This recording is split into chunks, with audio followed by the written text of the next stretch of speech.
Dulu negeri Tibet itu merupakan negeri merdeka berdaulat. Kemudian menjalin kerjasama dengan Republik Rakyat Cina yang komunis. Setelah ada perjanjian kerjasama, Cina mengirim ribuan tenaga kerja ke Tibet, saudara. Membangun kota, membangun jalan, membangun kantor-kantor pemerintah, saudara. Kemudian setelah pembangunan selesai, ternyata ratusan ribu para pekerja tersebut angkat senjata melakukan pemberontakan di Tibet. Kok bisa? Ternyata para pekerja tersebut adalah tentara, saudara. Tentara yang memang dididik, saudara, untuk bekerja.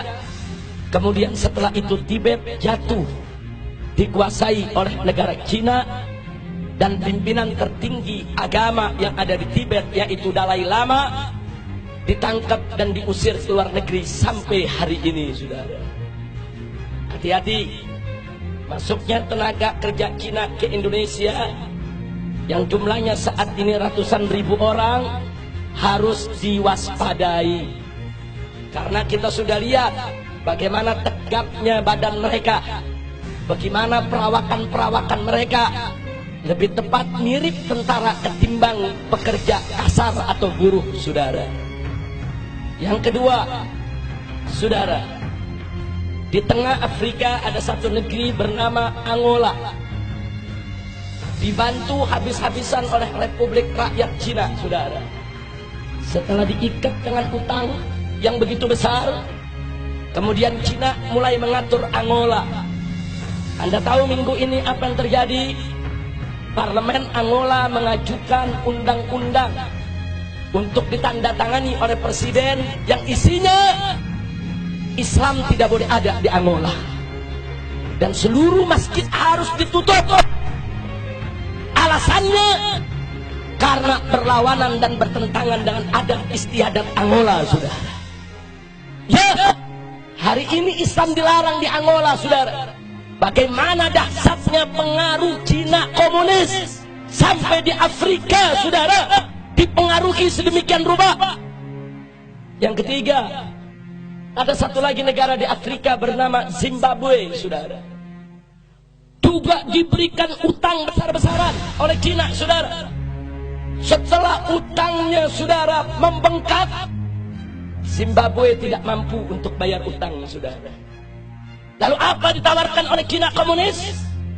Dibebaskan dari utang, tidak perlu bayar utang. Tapi mulai saat itu Zimbabwe harus meninggalkan mata uangnya dan belanja sehari-hari dengan mata uang Cina, yaitu yuan, saudara. Saat ini di Zimbabwe, jual beli, sewa menyewa, transaksi semuanya menggunakan mata uang yuan milik Cina komunis, saudara.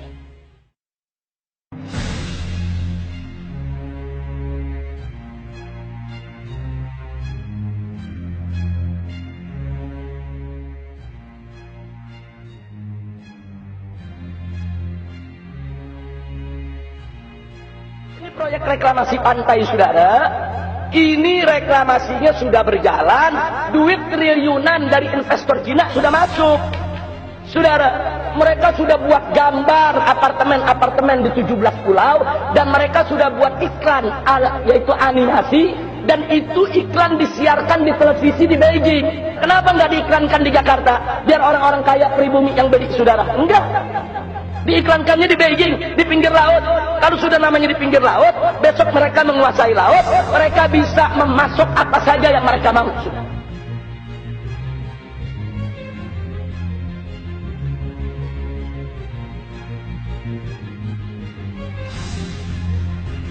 Catat baik-baik, seperti tadi saya katakan, mereka memberikan dana, perusahaannya harus perusahaan dari Cina, materialnya material dari Cina, tenaganya tenaga dari Cina.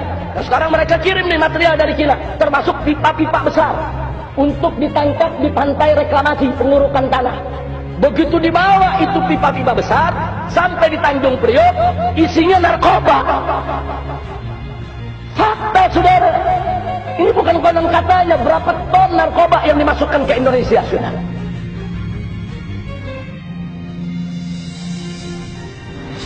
Narkotika Nasional baru saja menggagalkan sabu dari Guangzhou, China, yaitu disimpan di dalam tiang besi.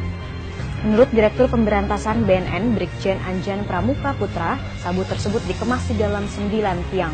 Tiang-tiang tersebut disimpan di sebuah pergudangan di Jalan Rawabebek RT 001012 Penjaringan, Jakarta Utara.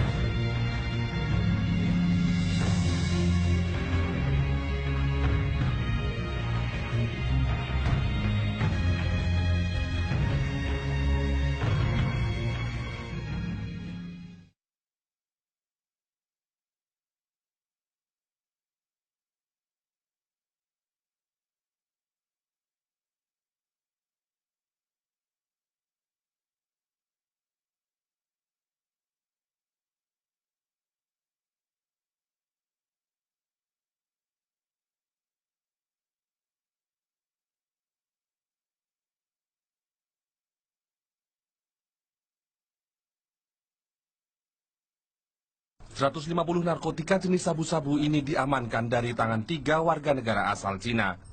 Badan Narkotika Nasional menangkap para tersangka di perumahan Karang Elok Barat, Muara Karang, Penjaringan, Jakarta Utara. Narkotika senilai 300 miliar rupiah itu diselundupkan tersangka dari Cina ke Jakarta dengan modus mengemasnya dalam kotak mainan dan makanan anak-anak. Berdasarkan hasil analisis intelijen Bea Cukai, yang kemudian dilanjutkan dengan pemeriksaan gabungan oleh Bea Cukai dan BNN, diketahui terdapat pengiriman narkotika berjenis sabu yang dikemas dalam 3 buah kotak besi tebal atau molding baja stainless sebesar 800 kg dari Cina.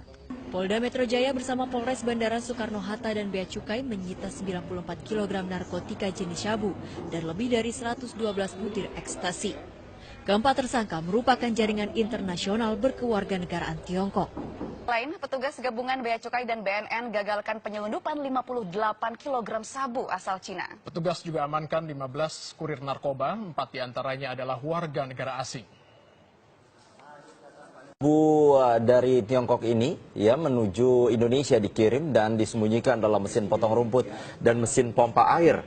Penyelundupan narkoba dilakukan perempuan berinisial YA dan KE yang langsung ditangkap petugas. Sebanyak 10 kg sabu yang akan diselundupkan ke Indonesia dimasukkan ke dalam mesin pemotong rumput serta mesin pompa air. Sabu yang disimpan di dalam mesin sepeda motor dan alat pijat ini diselundupkan dari Guangzhou, Tiongkok menuju Jakarta melalui kargo. Operasi gabungan dari Bea Cukai Tanjung Priuk dan Badan Narkotika Nasional menggagalkan penyelundupan sabu dari Hong Kong di Pelabuhan Tanjung Priuk, Jakarta. Sabu senilai 2,8 miliar ini masuk ke pelabuhan dengan cara disembunyikan di dalam paket kiriman berupa closed circuit television atau CCTV. Petugas Bea Cukai menyita sejumlah barang hasil selundupan dari Tiongkok yang diduga dilakukan jaringan internasional perdagangan barang ilegal. Sejumlah barang selundupan yang disita petugas Bea Cukai antara lain sejumlah unit senjata replika, airsoft gun, pedang samurai, narkoba jenis ekstasi, dan alat bantu seks.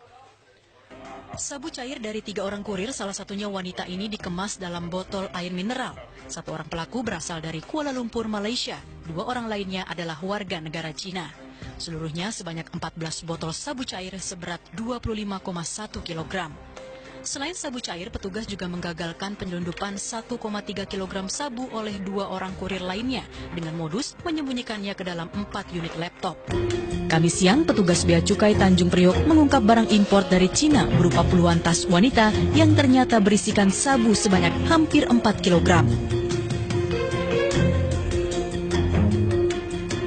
Pria berkewarganegaraan China ini berinisial WZK ditangkap petugas karena menyelundupkan biji ganja puluhan kilogram.